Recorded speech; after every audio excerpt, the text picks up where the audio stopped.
কোচবিহার ১ নম্বর ব্লকের হরিণচোরা এলাকায় রেলের লেভেল ক্রসিংয়ের গেট সারাদিন ধরে বন্ধ থাকায় সমস্যায় পড়েছে সাধারণ মানুষ। স্থানীয় বাসিন্দাদের অভিযোগ, হরিণচোরা এলাকায় ওই রেলগেটটি দিনের বেশি সময় বন্ধ থাকে। ট্রেন আসুক বা না আসুক, সারাদিন গেট বন্ধ থাকায় বাসিন্দাদের যাতায়াত করতে অনেক অসুবিধে হচ্ছে। স্কুলের ছাত্র থেকে শুরু করে ইঞ্জিনিয়ারিং কলেজের ছাত্রছাত্রীরা প্রতিনিয়ত সমস্যায় পড়ছে বলে অভিযোগ। যদিও ওই গেটে থাকা গেটম্যানের দাবি, তাদের উচ্চ আধিকারিকরা সেই গেট বন্ধ রাখার নির্দেশ দিয়েছে। তবে কী কারণে বন্ধ রাখা হয়েছে গেটটি, সে বিষয়ে কিছুই জানা নেই স্থানীয় বাসিন্দাদের।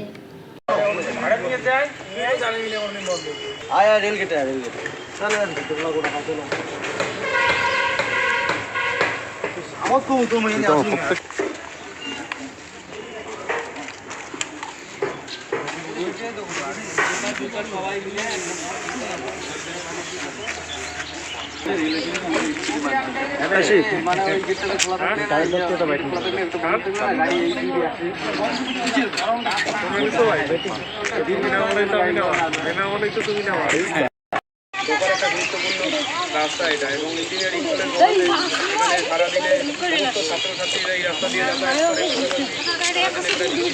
এই রাস্তা দিয়ে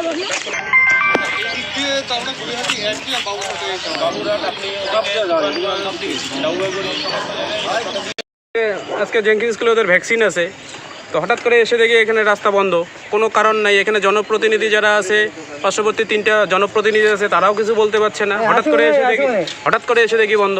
এবার দায়িত্বরত যারা এখানে গেটে আছে, রেলে কর্মচারী, তাদেরকে জিজ্ঞাসা করা হলো, বলে যে রোড টু ক্লোজ। মানে কতদিন ধরে এই পরিস্থিতিটা আমি জানি না। মাঝে মাঝে এখন পার্শ্ববর্তী যারা আছে সবাই মাঝে মাঝে এটা নাকি হচ্ছে। এখানে সাধারণত কুচবিহার মুখী প্রায় 2-3 হাজার লোক সারাদিন এদিক দিয়ে যাতায়াত করে। ছোট বাচ্চা স্কুল থেকে শুরু করে, এখানে একটা সামনে 200 মিটার দূরে একটা ইঞ্জিনিয়ারিং কলেজের সম্পূর্ণ ছাত্র থেকে শুরু করে, শিক্ষক থেকে শুরু করে, পথ চলতি লোক থেকে শুরু করে 2-4 হাজার লোক এদিক দিয়ে যাতায়াত করে। এবার এরা যেটা কাজ করছে, এটা তো জনবিরোধী কাজ করছে, জনস্বার্থে কাজ করছে না। সবাই তো জনস্বার্থে কাজ করা উচিত, কিন্তু এরা টোটালটাই জনবিরোধী কাজ করছে। এদের বিরুদ্ধে আমরা প্রতিবাদ করব, আন্দোলন করব। মানে এই যে বন্ধ, মানে ট্রেন আসার সময় শুধু বন্ধ হচ্ছে নাকি? এখন তো এখানে সব সময় বন্ধ হচ্ছে। দিনে কতক্ষণ বন্ধ থাকছে? দিনে মোটামুটি মাঝে মাঝেই এখন যারা আছে সাধারণ লোক, এখানে যারা বাড়ি আছে যাদের, সবাই বলছে যে এখানে সবসময় নাকি বন্ধ থাকছে। আপনার নাম? আমার নাম আব্দুল কাদের হক।